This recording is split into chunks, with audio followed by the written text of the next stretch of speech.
Kasih karunia dan damai sejahtera dari Tuhan Allah Bapa kita, dari anaknya Tuhan Yesus Kristus menyertai kamu sampai selamanya. Amin.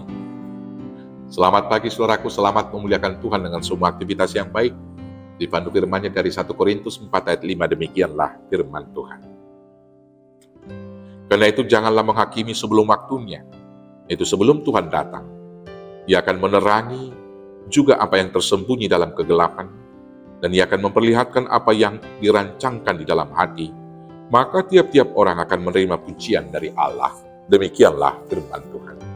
Bapak Ibu saudaraku yang terkasih dalam Yesus Kristus, ambisi untuk hidup sempurna dari manusia seringkali membuat seseorang bersikap kritis dan menghakimi, bahkan menghukum orang lain.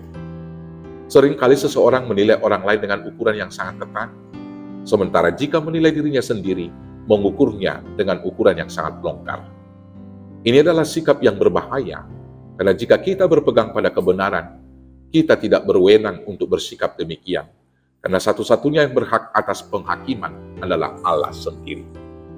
Dunia ini dipenuhi oleh orang yang gemar mengubah hidup orang lain. Tanpa sadar, kita pun terjebak dalam kebiasaan menilai dan menghakimi orang lain. Semua kalangan bisa menjadi hakim bagi sesamanya, bahkan hamba-hamba Tuhan sekalipun dapat melakukannya.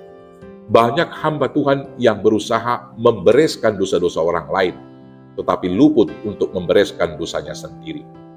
Jadi kita semua sama-sama memiliki tantangan yang sama, bagaimana belajar untuk tidak lagi menghakimi. Orang yang menghakimi selalu menganggap dirinya lebih benar daripada orang lain. Sikap yang demikian akan menimbulkan perselisihan dan perpecahan. Hal inilah yang dialami oleh jemaat di Korintus, sehingga mereka terpecah menjadi 4 kelompok. Ada kelompok Paulus, kelompok Kefas, kelompok Apolos, dan kelompok Yesus atau kelompok Kristus. Masing-masing kelompok tersebut merasa bahwa kelompok dan pemimpin mereka lah yang paling benar.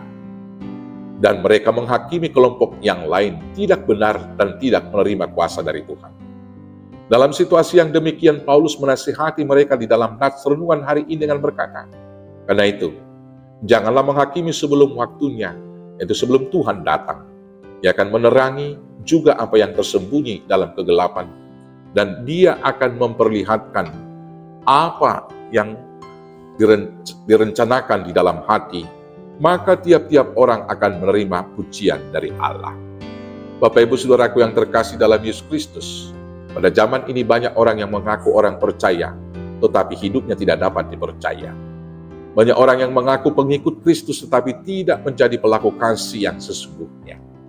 Banyak orang yang mengaku cinta akan kesatuan dan persekutuan, tetapi dalam praktek kehidupannya sering menjadi batu sandungan bagi sesamanya dan menimbulkan perselisihan dan perpecahan.